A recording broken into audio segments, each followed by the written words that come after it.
one. On the latest episode of The Big Show, awards season rolls on, as up next is the Critics' Choice Awards. We preview the show and discuss highlights from past Critics' Choice Awards. Plus, Coming to America is finally available, and everyone has an opinion on Eddie Murphy's return to Zamunda. In addition, the 30th anniversary of New Jack City is coming up, and we'll talk about the cultural phenomenon that the film created.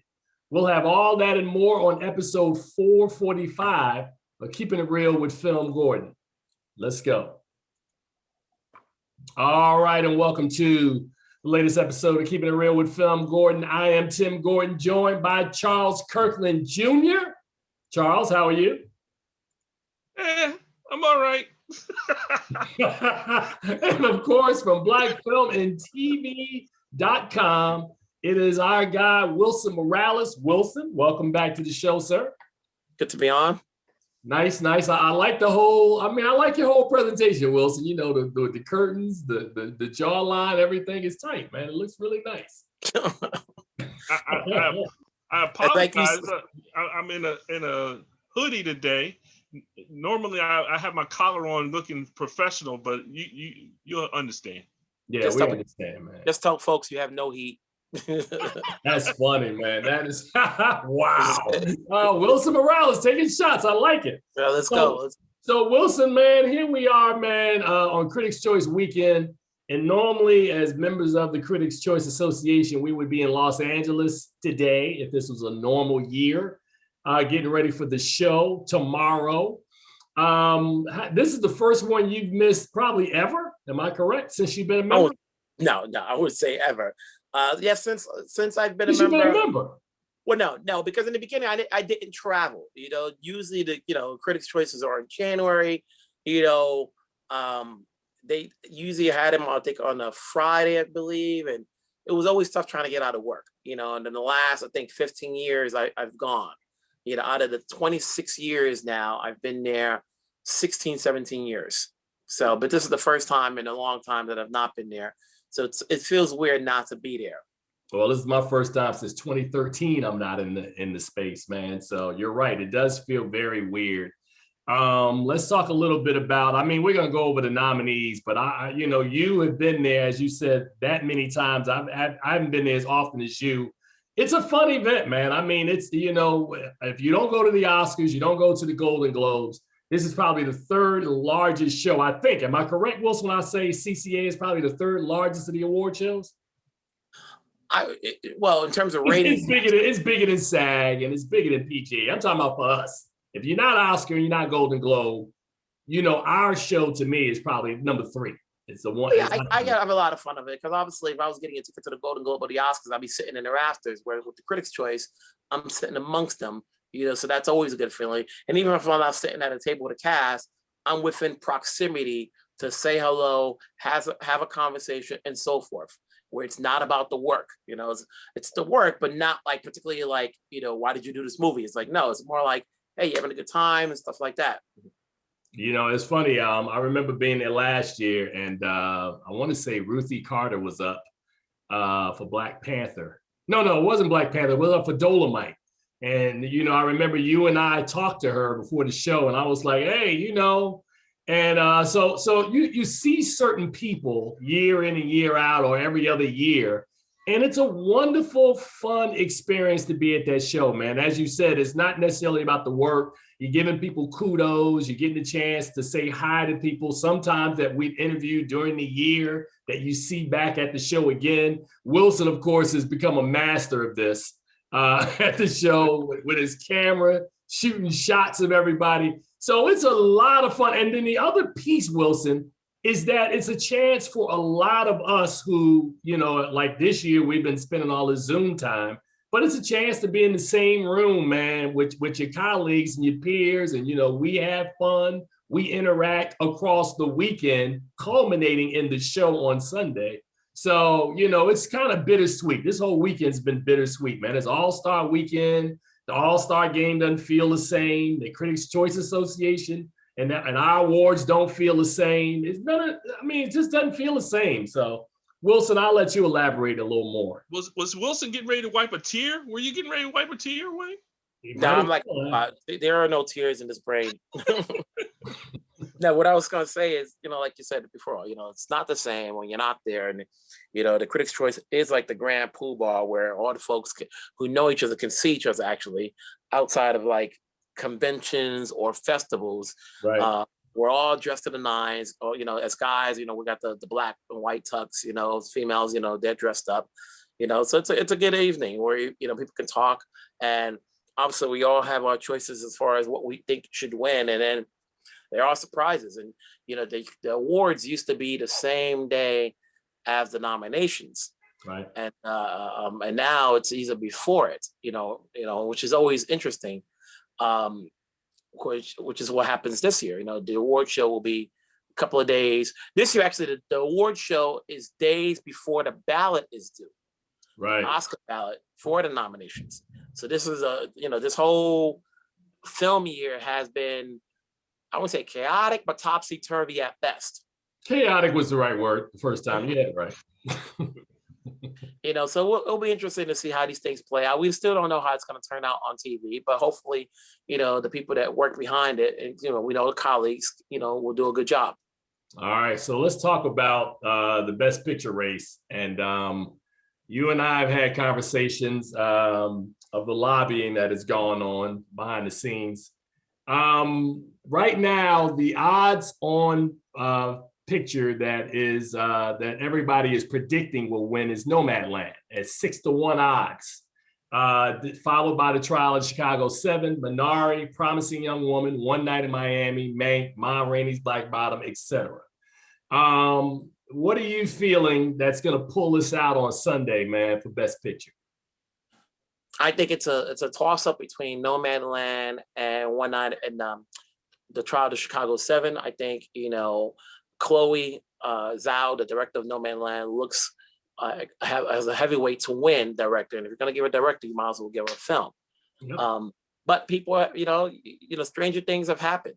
So like I remember last year, I think it was the Quentin Tarantino film won, but yet it didn't win the Oscar.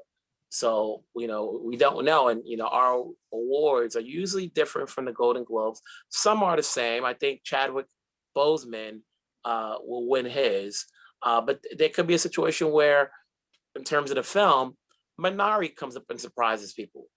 That seems to be gaining weight. That's the thing. While this is a chaotic year, it's a topsy-turvy. Like, if you've been the front runner all along, it's a tougher job to be the front runner. It's almost like golf. It's like, it's hard to go wire to wire, unless it's absolute. Well, it's funny you talked about, and Charles, did you have any comment? I mean, you didn't cast the vote, but Well, I think Wilson hit it on the head when they said Minari is making a rise. And he's right. It's always easy to be the front runner.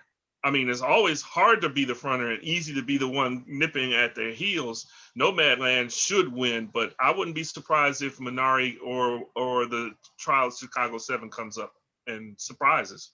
Well, I agree with Wilson on director. I think it's Chloe Zhao's race. Oh yeah, that's a lock. So that's a good one. But the Best Actress one, now this is interesting to me. They have handicapped Carey Mulligan as the Best Actress. I'm like, And they've got Frances McDormand in the 3 hole with Viola Davis in the 2 spot and Andra Day in the 4 spot. Now, Andra Day, of course, who won on Sunday, became am I correct, Wilson? Was she just the second African-American woman to win Best Actress at the Golden Globes? In the drama category. Yeah. And Real Massive won in the comedy category, comedy musical category. Right. So I think unfortunately for Frances McDormand, Carey Mulligan, and Viola Davis, all the Critics' Choice Association members saw that on Sunday night, and I guess they'd all seen the film.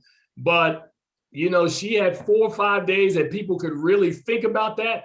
I don't know. It's going to be interesting. I think Carey Mulligan, that entire field of actresses that were nominated, I all think they all have a literal argument that they can make that you can vote for any of them.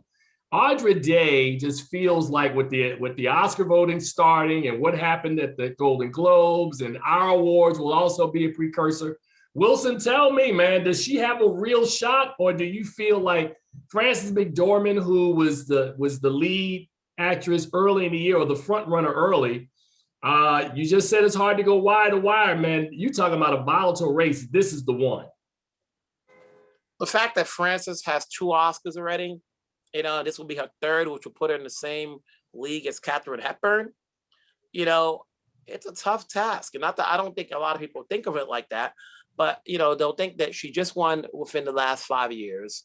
Everybody else has not won before. Viola Davis has not won a Best Actress Oscar. Right. Carey Mulligan has been nominated before. Vanessa Kirby is a newcomer, and she was getting buzz based on a film, Pieces of a Woman. Andra Day is getting the buzz now. But, and don't sleep on Rosamund Pike, who was nominated and won in her category at the Golden Globes, or Amy Adams, who got a SAG nomination, which plays heavy in the voting. You may nod your head, but, at the end of the day, it's like, the SAG votes are like California. That's 55, like they represent a large portion of the votes.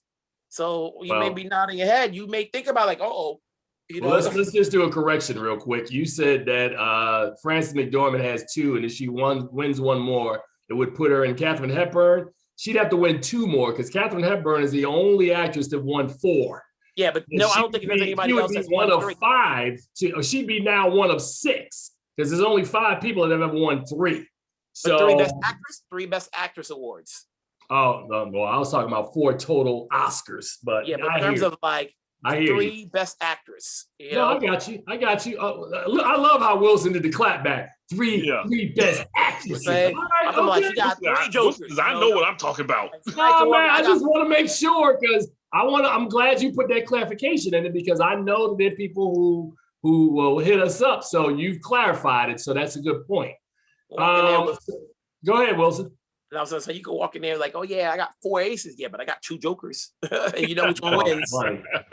You know which one wins. So you said Chad Boseman. I absolutely agree. I think that he not only won he won the Golden Globe. He's going to win the Critics' Choice, and he's going to win the Academy Award for Best Actor this year. So. But I wouldn't say he's 100% locked. You got to keep remembering that Peter Finch is still the only actor to win posthumously Best Actor. And while Chadwick, it may look good, and there are going to be some people out there that think that Chadwick has it locked down, that they may pick somebody else, and you got people out there that may say, well, I want to give it to somebody that's living. You have to ask yourself, had he he still would have been a nominee. I'm not sure. He would have been a nominee. I honestly believe, look, I didn't mean to cut you off, Wilson. You were saying if he were alive and looking at the field as it exists now, I still think he'd be the front runner because his performance as Levy, like I told you earlier about Dreamgirls and how you have the Effie character, that's a showcase for an actor. And the performance he gave, it literally was the best performance he had given in any film he'd ever been in. So I still think he'd be the front runner. Well, that's what plays into the factor. So like, you're seeing Chadwick do something new outside of the Black Panther movie, like he's acting, like he's not playing the Black Panther and, showing us what we already know from the comic books. He's acting, he's had other films, but never to this level. And, right. Be competing with Riz Ahmed, who had to learn how to play the drums, who had to learn to deal with the deaf community. You're dealing with Anthony Hopkins, who's playing a guy who's losing his mind. But you're also dealing with a guy who we later found out was severely sick and limited and was still able to muster something to give a performance. Had he been alive, we probably wouldn't have known about that. Probably would not have known about that. And you don't want that playing a factor. Well, unfortunately, like when Heath Ledger died, it played a factor. For Chadwick Boseman, it's going to play a factor. So, I mean, there's no getting around. I hear you. And Wilson, you're right. I'm not disparaging what you're saying, but I'm saying that the facts are the facts. And the Oscar voters have to take in all those facts when you're looking at these performances. Now, here's my question. I'm just going to say one thing. Here's an interesting thing. there's also a possibility that he also be nominated for Best Supporting Actor and win that one, and that somebody else win Best Actor. No, I think his performance in Ma Rainey's Black Bottom is stronger than his performance. Because I mean, you know, there's an argument that you can make, but I think there are other supporting actors who gave superior performances. I can't say the same in the actor race. I can't. Charles, you were about to say something and we talked over you. Go ahead, man. Well, I mean, he's pretty much said what I was going to ask. Is it possible that they give him the supporting actor instead of the actor award? I don't think he's not as good in the supporting. Do you think that he can win both the supporting actor and the best actor at the Golden Globes? I don't think no so. one's ever done it. I know no one's ever done it, but I mean, we're talking about a posthumous thing here. You know, there's a lot of sentiment behind him. And who knows? Now both Wilson and I are doing this to you. Look, no. no. All right, so what time? Is the supporting category that strong where somebody would definitely take him out? What did you say? Category this year is, hold on a second. It is Riz Ahmed, Anthony Hopkins, Delroy Lindo. No, that's an actor. Supporting actor. Supporting actor. That is supporting. I'm sorry, supporting actor. My apologies. You have Daniel Kaluuya, Leslie Odom Jr., Sacha Baron Cohen, Paul Raci for The Sound of Metal, and Bill Murray for On the Rocks. So I think Daniel Kaluuya is the lock in that category. I would not say that. I think you have Baron Cohen looking good for the trial of Chicago 7. You know, Leslie Odom was riding high for a period of time for his performance in One Night in Miami. So, like, you know, at the end of the day, the Globes came out and they got a lot of visibility. But then if there's a different winner at the Critics' Choice Awards, that's 3 days before the ballot is due. 3 days. And sometimes a speech can help you out. Sometimes a winning speech and an emotional speech can all of a sudden can tip you above. Can I just say, and again, I'm not being critical. We all know that people have a short memory, right? So Judas and the Black Messiah is currently out now, right? The Trial of Chicago 7 came out in September. Netflix has done an amazing job of trying to keep it out there and keep it in front of people's faces. Again, Wilson, everybody is not as sophisticated as you. They may not be as sophisticated as me. You heard now Nomad Land, which I think was a very different story. We talked earlier about Chloe Zhao, and we talked about the film and Frances McDormand. That was a film did it play at TIFF? Was that a TIFF film? Nomad Land?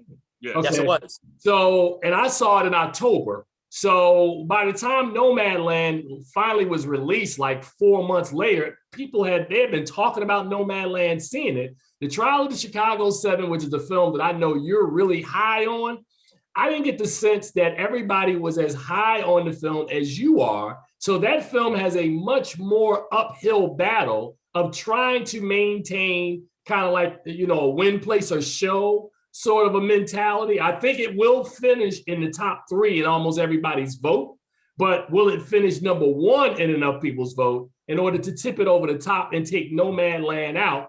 I still feel the same way about the Best Supporting Actor race, that Sacha Baron Cohen, really good performance in the Trial of Chicago 7, but Kaluuya's film is out more recent. Anthony Hopkins' film, The Father, was released in February. There are other films, Wilson, that are more recent and are catching people's attention because there's a little fatigue with films that were released in October and in September versus some of the more recent performances now.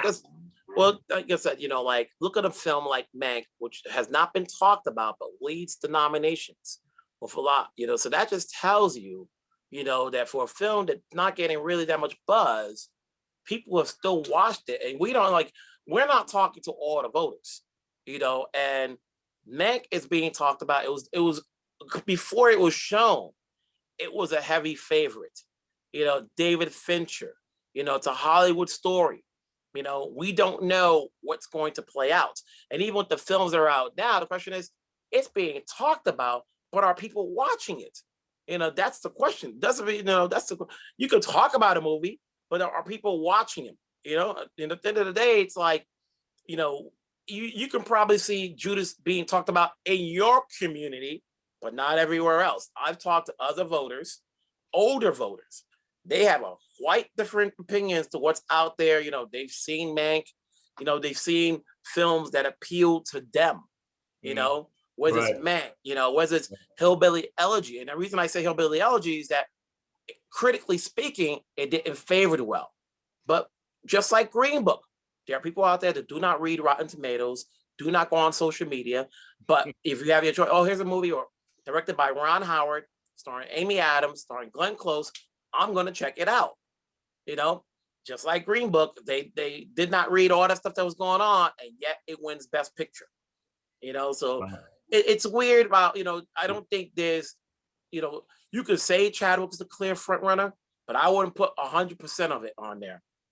Okay. All right. Well, you know what time is the Critics' Choice Awards on Sunday? Is it 8 o'clock? I believe so. All right. So 8 o'clock on the CW, you can check it out for yourself. So I'm going to do a quick pivot to the most hot button issue of the last 48 hours has been it's Amazon's release of Coming to America. Wilson had an opportunity to see it early. I saw it, you know, not as early. I saw it prior to its release. Charles, I'm not sure if you got a chance to get a sneak peek before it was released. Not before it was released, but I did see it. I have seen it. So Wilson, you've been online and you've been reading a lot of the comments around this film.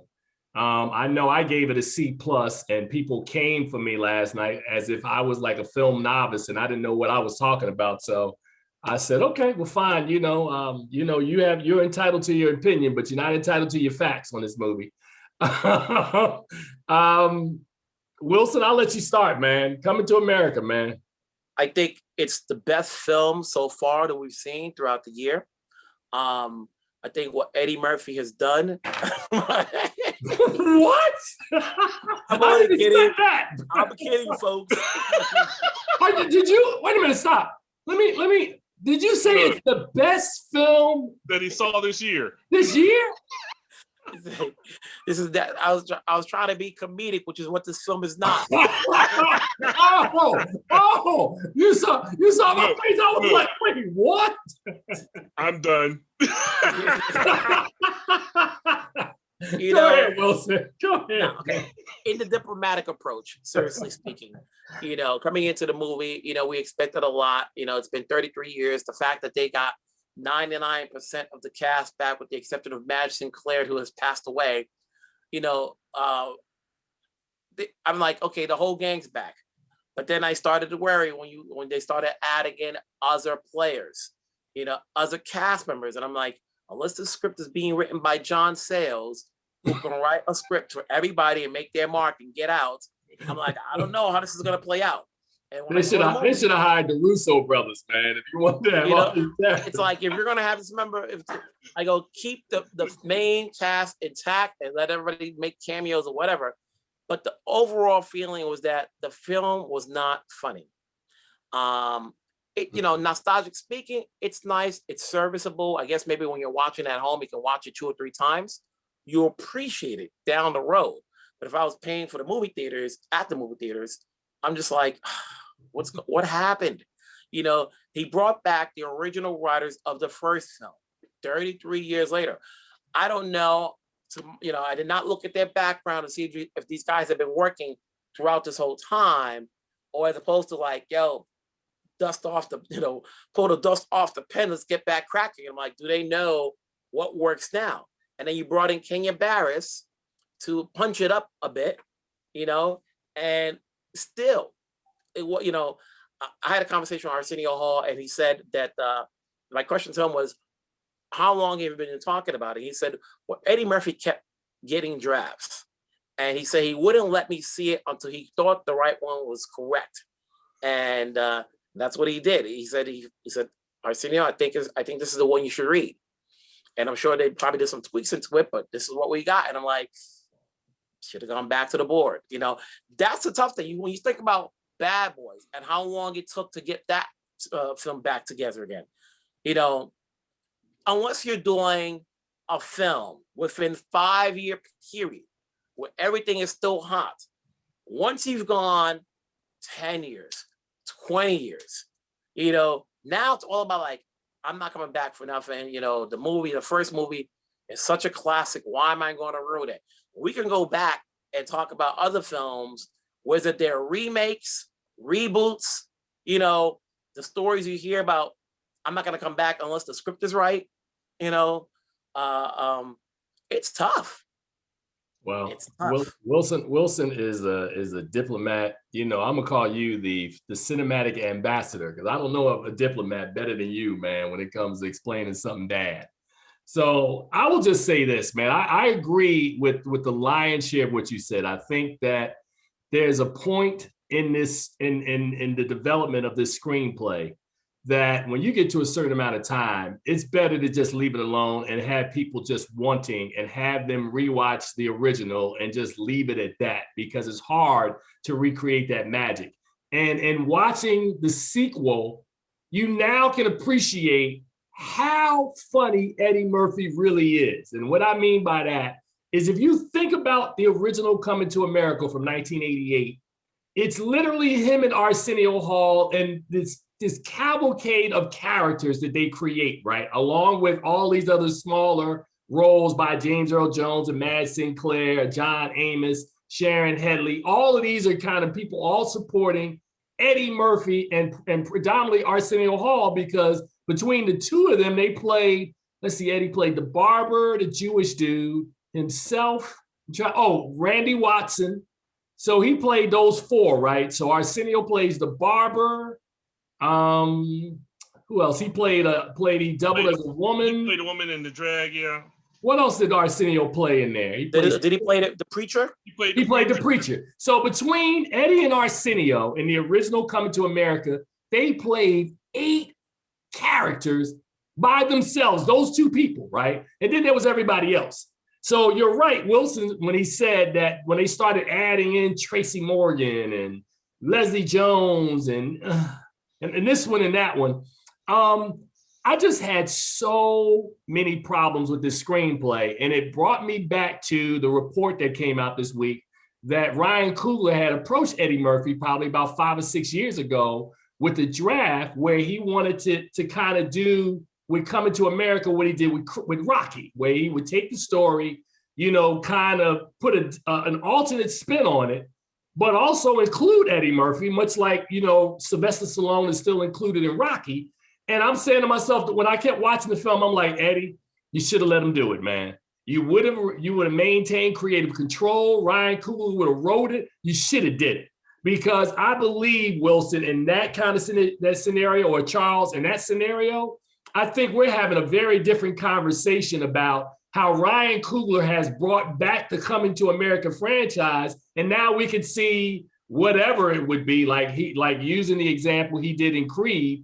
Maybe the film is called Jamal, if that's the name you want to choose for the son. And it's Jamal 2, Jamal 3, or whatever. But I think we're having a very different conversation. Again, if you step aside and bring in somebody who has a vision that you can believe in or sign on to, that could build on the legacy of your work, and additionally keep you papered up, keep you looking in an amazing light. I would have loved to have seen, and I wish there was a way, Wilson is shaking his head, I was just saying, I wish there was a way that we could have seen Coogler's screenplay, because I mean, not for nothing, which is a phrase a good friend of mine uses, not for nothing, I bet it would have been better than the one we got. Here's the thing. I mean, it's Charles, easy to say that. It's easy to say that from this point here, but I mean, the whole point, the problem is the movie is so classic. I don't care who updates it, who does whatever comes afterwards. It's never going to stand up to the original. And so, I mean, it could be anybody, and it's just not going to work. And that's just what happened here. I think Eddie should have just said, okay, that's another draft, and kept on waiting. Because, I mean. But how long do you wait, man? It was 30 years, man. What are you waiting, 40 years? All right. James Earl Jones is 90. The word never comes to mind. He could have said it never can be done. So just say no. You know, here's the thing. You know, we're in this business. Right now, somebody put out that whole story about Ryan Coogler, and I'm sure there are other drafts. You know, like I know there were plenty of drafts for Bad Boys. And we're not hearing, oh, Ryan Coogler's name was in there or whoever was hot at the time. So as good as Ryan Coogler's script might have been, that's in the past, because that's not, now we're saying his is better than his could have been the second draft and whatever was the third draft. I'm sure there are other Black screenwriters that probably said, his is, mine was better or whatever, but we don't want to start throwing out names. And obviously Ryan Coogler is a high name that you can sell right now. And I'm like, let's not assume he can strike gold all the time. That's rare for a writer. It's like he made it work with Creed, but we saw what happened with Creed 2 is not the same as Creed 1. Stallone but he didn't write Creed 2. He didn't write Creed 2. And so so they, and you're getting that now. There are plenty of films they're being talked about that they want to redo. Look at, we've got the upcoming West Side Story. We're like, that's a classic. Like, come on, Spielberg, please don't mess up. It's like, someone's going to do a remake. In all honesty, Wilson, West Side Story is a film that really could be updated, because when I watch it now, it almost plays like a comedy when I watch the Jets and the Sharks, man. I'm never. Come on. I know, right? Really? This is what this is what me and Charles. I'm keeping it real, right? Really? So watch this. Again, just because I say something plays as a comedy doesn't mean it is not good. Some movies just don't age well. I love Marlon Brando. When I watched the Wild Ones from 1951, that movie could be updated. That's kind of funny to me, watching Marlon Brando trying to be the leader of a motorcycle gang. So I'm not saying that these movies aren't good. Every movie doesn't age well. The Godfather still works in 2021 like it did in 1972. Raging Bull works now like it worked in 1980. So every film doesn't age the same. There have been all sorts of variations of West Side Story. Remember, it's the Romeo and Juliet story. You can always redo that in any form. So I said West Side Story could have used an update. And I believe in Steven Spielberg that I don't get the feeling like, oh man, Steven Spielberg, he's gonna mess this up. I don't get that feeling. I just want to see what he's gonna do with it. And I think it's gonna be interesting either way.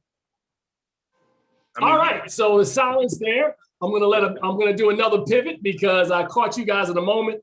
Wilson Morales kind of, put me on game last night. Thank you, Wilson, because sometimes I forget that we have these anniversaries, and the one that we're going to ready to talk about right now, I went back in and looked behind the scenes. I didn't rewatch the film. Man, I remember in 1991 was like the first year, and Wilson knows this, was the first year probably since the Blaxploitation era that there was a plethora of Black directors. And I think there was a total, Wilson, you and I talked, was it 15 or 16? Because you said don't count Marinere. With Mississippi Masala. So it was like 15 or 16 directors that were Black that year that put out films. And the three films that I think are the standouts of 1991, of course, Boys in the Hood, I would say Daughters of the Dust, and then the film we're talking about today, which is New Jack City. Directed by Mario Van Peebles. This film, which blended in the Felix Mitchell story, and if you don't know who Felix Mitchell is, just Google him. He was a huge drug don in Oakland, who the inspiration for the Carter in New Jack City was taken from something he actually did in Oakland like years earlier. And then the Scarface tale, and they kind of worked it out. Wesley Snipes, man, I'm gonna tell you something, man. Wesley Snipes starred in Blade. Wesley Snipes, I remember him in Demolition Man. Wesley Snipes has done a lot of stuff. I said on his obituary, the day he dies, they're going to talk about Nino Brown, because that character he embodied, he created a persona of a Black drug dealer that I don't think we'd ever seen before with that character in that film. And then as Wilson, who loves this film dearly, would never admit, because he uses this film as kind of his test when he wants to test your knowledge of Black film with the CMB, the Cash Money Brothers, Keisha, what's his name? Bill Nunn's character. The Dunner Man. The Dunner Man. Of course, my man Kareem Akbar. I mean, the whole crew was CMB. So this movie, man, as I said, man, Mario Van Peebles, a guy I happen to have interviewed several times, and we talked to him about this movie, man. This movie was near and dear to him, man. This film that came around during the time of when hip hop, and we talk about the New Jack Swing. You know, they wanted to have a New Jack Cop. You know, Ice-T. I mean, everybody in this film went on to having legendary careers. Ice-T, Chris Rock, you know, Wesley Snipes. Wilson, I'm gonna let you go first, man. Talk to me about the significance, man, the cultural milestone that is New Jack City. You think about, 1991 was the wave of the Black films. You know, we had 15 films come out that year. This was the first of the 15. And I don't know what the box office was like, but obviously, Mario Van Peebles, the son of the legendary Melvin Van Peebles, made his directorial debut. 47 million. And he injected 47 million in 91 for this movie. Off of an $8 million budget. They made it for 8 and it made 47. Made 47. So it was a success. People watched it.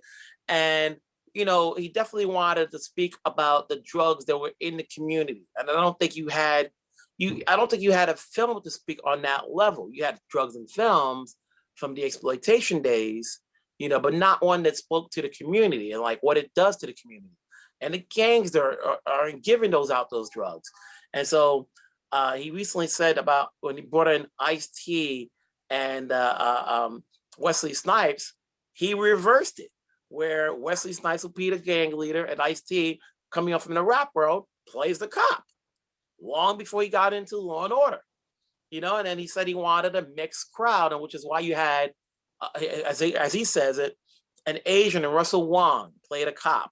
You had a Jewish guy in Judd Nelson. Judd Nelson. You brought it all in there. He didn't just have one female in there. He had different types. He had the Black female prosecutor. He had the gangster in Keisha. You had the girlfriend in Michael Michelle. You had the seductress and Tracy Camilla John, who people know from Spike Lee's movie. So he didn't just add one female in there. He added a number of them, and they all play different roles. He had I wouldn't say the legendary, but well-respected Bill Cobbs in that film, because he's still alive and still working, and then there's the music, Christopher Williams, Keith Sweat, making their debuts as actors, Color Me Bad. Color Me Bad. It's like, you don't know of any other song, but from their song from this movie, and it played, and, during the 90s, that's when people were getting the bootleg VHS movies, because back then VHS were expensive. And they're like, I got it. People were watching it. I remember people were playing it like at night. There's certain movies you can go to a club where they have the big, the movies on the screen on the projector. It would be either Godfather, New Jack City, Scarface, and people know those scenes. Even now, those lines, that's your man, there's a lot of lines in that movies. And Mario Van Peebles, 30 years later, is still working. He just recently directed the Salt and Pepper movie that played on Lifetime. As you mentioned, Wesley Snipes, Coming to America. He's in that. Ice-T still on Law and Order. Still on Law and Order. SVU actually. Vanessa Williams still working here and there. Chris Rock still working. He's got Spiral coming out this year, a spinoff of Saw.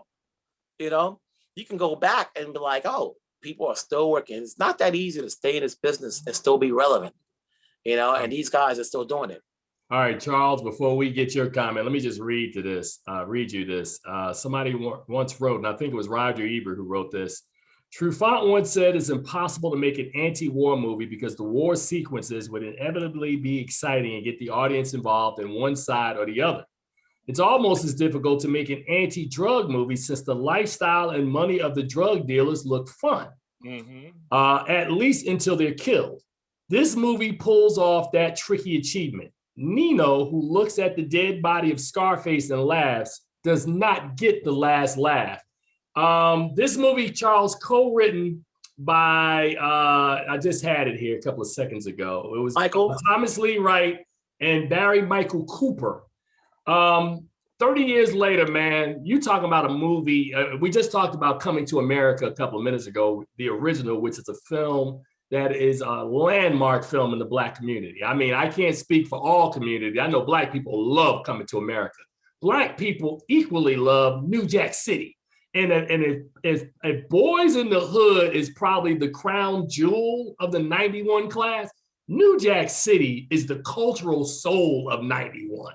Talk about what is special to you as we now sit here 3 decades later, man, talking about this riveting film led by this actor in Wesley Snipes, man, who really put this movie on his back and just like delivered it to glory. Wow. Okay, first let me say that this was the first movie that I ever got fines from Blockbuster because I kept that joker out for so long. Just watching it over and over and over, man. New Jack City. Wait, hold on a second, Charles. Wilson, we can read the New Jack City research on your glasses. Go ahead, Charles. I know this movie off the back of my head. I'm trying to see if I get Mario on the phone. Mario, we're talking about you. No, you should, man. Did you get him? Did you get him last night? No? I spoke to him. You know, the funny thing is, sorry, Charles. Let me come back to you in a second. I was calling around town, and I got to give credit to our good friend, Mike Sargent, who made it happen. Mario called me. I got my whale. Wow. You know, and we did the interview. Will be posted on the site come Monday morning. You know, and I said, hey, let's talk about this movie. It's like, you know, think about it. It's not easy to get people on the phone. You know, think about this whole year. Like, we see Spike all the time, but it ain't easy to get to him. You know, you got coming up pretty soon. You got the 5 Heartbeats. You forgot about that. Yeah. 5 Heartbeats turns 30. Jungle Fever turns 30. You know, Boys in the Hood turns 30. Strictly Business turns 30. But go ahead, Charles. I just wanted to make sure I got Wilson on. Go ahead, Charles. What were you saying? Wilson always stealing my thunder, man, because man, this movie right here, I say it's the second best soundtrack ever made. Because right behind Boomerang. I love Boomerang as number one. You thought that was the best soundtrack ever made? Yeah. Better than Waiting to Exhale? Better than Shaft? Don't ask me about Waiting to Better than Superfly? Well, wait a minute. We're talking about modern era soundtracks. We can't. Sir, the modern era is 1971. What are you talking about? No. Just like you and I combined against Tim, me and Tim are combining against you. We're playing Sandman. Okay, he's entitled to his opinion. Go ahead, Charles. It's the second best soundtrack after you know what? How I feel about Whitney Houston, so Waiting to Exhale is not going to be on my list. So anyway, but yeah. Okay. So anyway, New Jack City. I've been a fan of Wesley Snipes ever since this movie. I mean, I've never seen a brother so smooth, and I grew up. I met Rayful Edmonds here in DC. I've met Rayful Edmonds. Nino Brown was smoother than Rayful Edmonds. Wow. And it was just an amazing movie to see this young brother and just, I mean, the Scarface of the Black world. That's all you can say. He was the Scarface for us. And I enjoyed this movie tremendously. And I honestly, my children have seen this movie more than once. They've come inside. You're watching it again? Yeah, we're watching New Jack City again, so you can get these lines down. But it's classic. You can say Boys in the Hood was the feel-good movie, but this was the soul movie. If you didn't see New Jack City, you had to have your black card taken. You might get away with saying, "Oh, I only watched the Boys in the Hood once or twice." But if you didn't know about the Da-Da Man, come on now. So wait a minute, man. Let me jump in. I'm gonna let Wilson do his next, but I've interviewed Snipes two times, and then we ran into him, Wilson, last year at the celebration of Black cinema. Remember, he was there with Dolomite. Wesley Snipes, man, I don't think people give him enough credit, man, because as you said, this is a guy, I remember the first film I ever saw Wesley Snipes in, he played a paraplegic in The Water Dance. Never forget that, right? And then, you come back and he's done New Jack City. He did Jungle Fever. He has, what's the movie? Mo Better Blues. Mo Better Blues, which I literally just got into, how do I say this nicely? I rewatched it 3 days ago, and I called up a friend of mine who's an Oscar winner who worked with Spike Lee, and we were talking about this film, and we had a disagreement, which I'm gonna bring him on the air in about a week or two and let him tell you himself.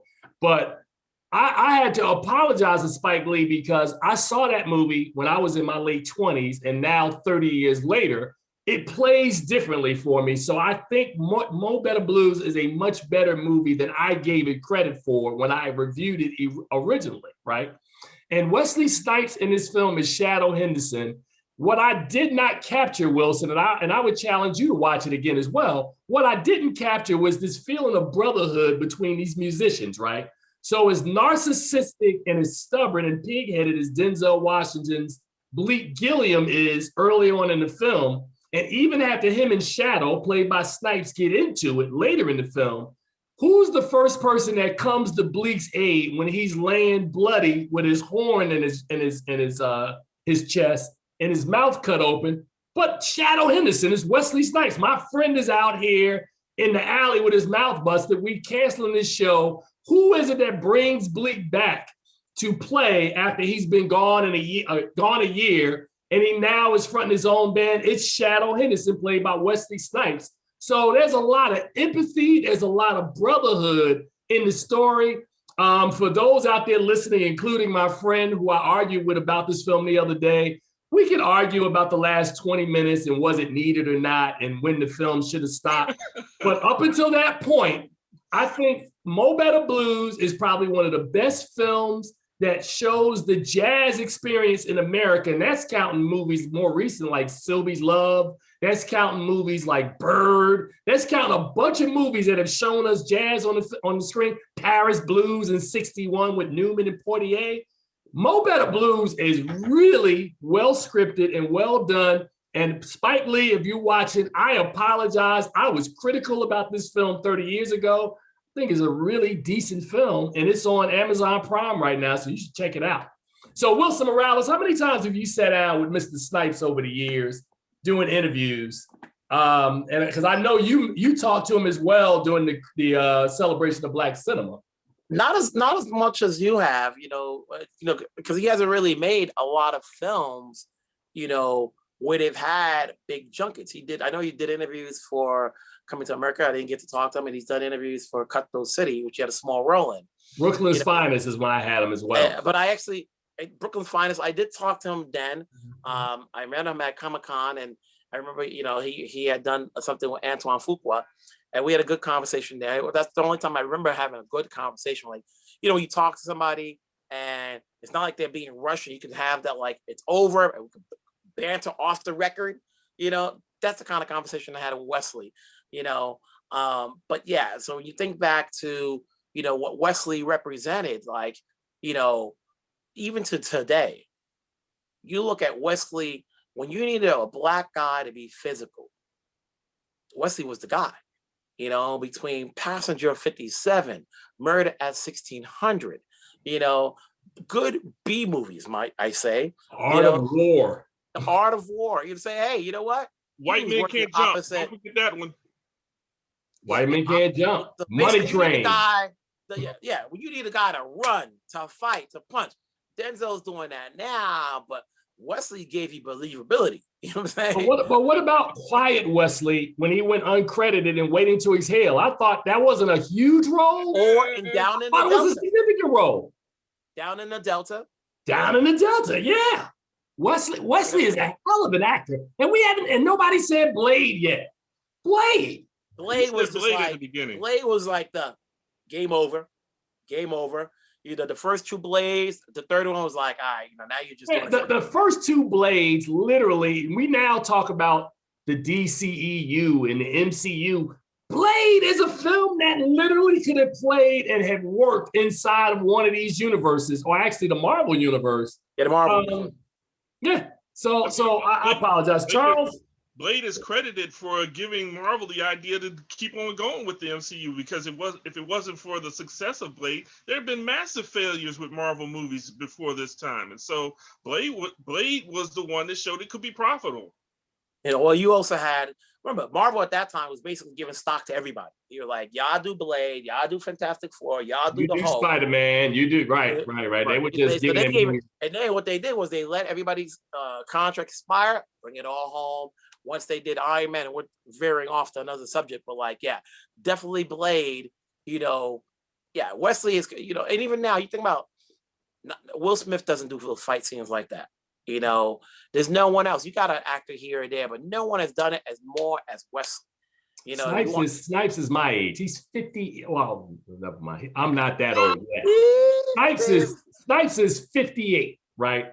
And Mahershala Ali is 41. We're ready to turn 42. Now, the fact that they're rebooting Blade in the MCU, Kevin Feige, I know you don't watch the show often, but I hope you're watching this episode. You gotta put Wesley Snipes in this movie somewhere. Yeah, somewhere. You gotta put the original Blade in the movie somewhere. Make him the dad, make him the mentor. A little nostalgia. Yeah. Bring him in. Make him the uncle. Like I agree with Wilson. The mentor. You gotta put Wesley Snipes in Blade somewhere to get that nostalgic kind of connection with people who bring in the. I can only imagine that the fans going nuts if you get Mahershala and Wesley fighting side by side against whatever villain. Like, what? You're like, sign me up. Sign me up. Wilson, I love Wilson's face. So let's bring this thing on home, man.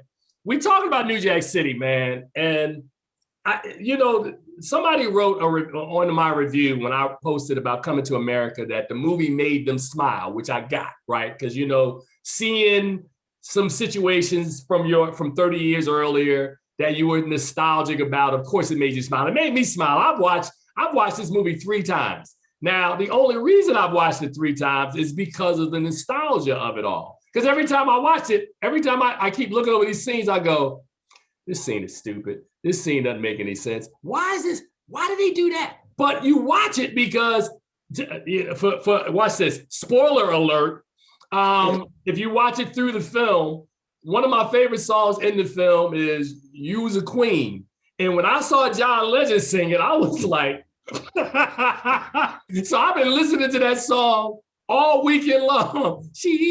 Never mind. But my point is that the same thing that we're talking about, the nostalgia of that film Coming to America, would be the same thing we talk about with New Jack City, the same thing with Blade.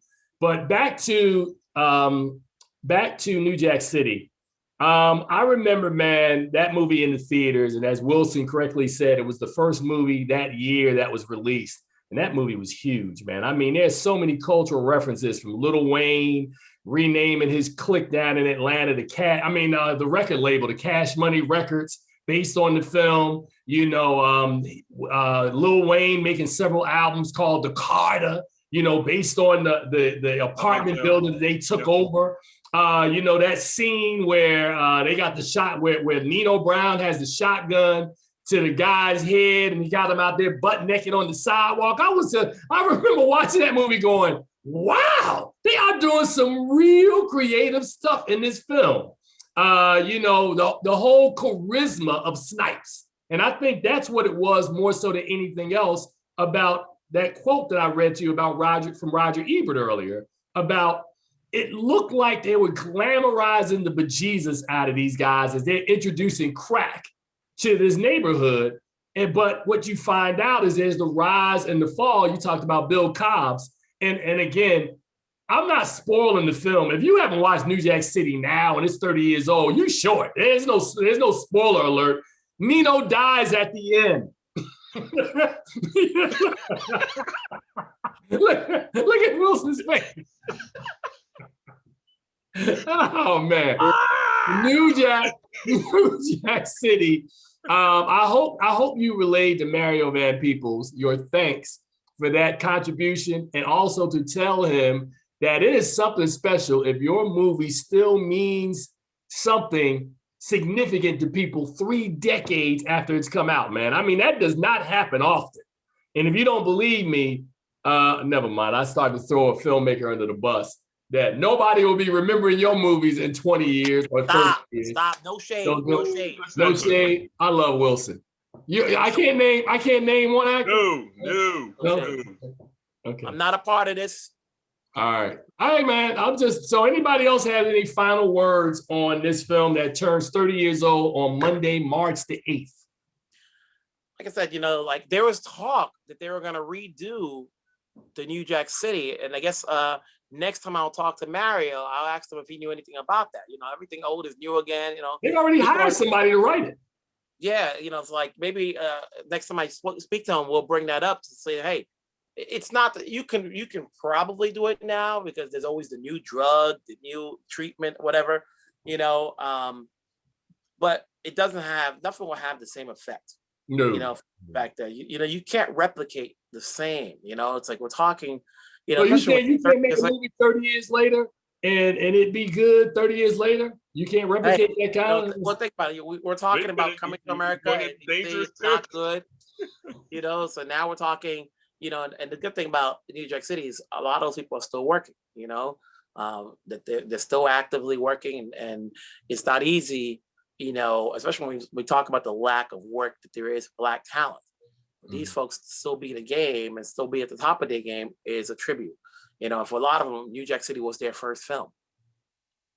I love Wilson. Wilson just skirted over what I said. So I said, it's hard to make a movie 30 years later. He's talking about West Side Story on the side. That's what he's trying to do. No, West Side Story came out in 1961. That's 60 years ago. I know. Or better yet, no, it's not hard. You can always remake, reboot, but to bring in the original cast. Oh, no. I'm not saying that. I think I agree with you again, Wilson. And I think the issue is that in New Jack City, it was about crack. What drug or what could you introduce now that would feel timely, that would hit the community as hard, unless you were, instead of taking drugs out, you had some drug where you introduced something like the coronavirus. And so, I don't know. I'm just thinking that there's certain ecstasy or AIDS. Yeah, you got to introduce something. And I don't know if there's anything that's hitting the community like crack was hitting it around that time to make the film kind of connect with audiences and feel like the story you're telling. So before we get out of here, Wilson, I just wanted to say that I know this wasn't on the show sheet, but everybody saw the end of WandaVision yesterday, and you saw the unprecedented move that Disney Plus moved up Falcon and Winter Soldier up a week. So instead of giving us a week between these and then launching it, they're launching the Falcon and the Winter Soldier on Friday of next week. So we're now getting into a very reactionary place because you saw what Amazon did with Coming to America. It was supposed to have been released on Friday the 5th. They leaked it on Thursday night at around 8 o'clock, 7 o'clock, 8 o'clock. I looked on my Amazon. I went, wait a minute, what is this movie doing here? Why is this here? So this is something different, Wilson, that we don't see a lot happen with major theatrical releases. But you can do this with streaming services. What does that say to you? What message, both Amazon's actions trying to get ahead of WandaVision and Raya and the Last Dragon on Friday, and Disney Plus's decision to move up, they got much more positive buzz around WandaVision. I think they got much more than they expected, and they wanted to keep it up. Well, just to make this. We know WandaVision is going to the lead for some of the characters and Captain Marvel's and Doctor Strange. So people are, there's a lot of Marvel fans that want to, and Marvel is good at connecting the dots. And unlike DC, DC, you don't know where they're going. I hate to say it, but we don't know where they're going. So people keep up to, and it's a good show and they want to see, the Easter eggs. There's plenty of Easter eggs when you're watching it. And then we're going to get it. And Winter Soldier and Amazon pushing up Coming to America early. It's like, hey, we want to get people to start watching it. Because now people want to start reporting like numbers that they're getting from streaming. Because you're not going to get it at the box office, because that's not happening for a good minute. So, hey, it's all good because now as an audience, as a consumer, we've got a lot to watch. So Charles, I I'm going to say this. I don't even need you to ask me the question, but stop placating us with the TV show. Tell us what you're doing with Black Widow. That's what we want to know. Well, they can't tell you what they're doing with Black Widow until we get more theaters open. New York theaters are now open, right? And what's the percentage? Is it 25%? Yes, 25%. So in California, have they opened up theaters in California yet? I don't think so. No. I just got my memo. Getting screenings for Winter Soldier Thursday. My point exactly. So now here's the other thing. The question I was gonna ask you, and Charles wouldn't let me ask it, and I'll pose it to both of you.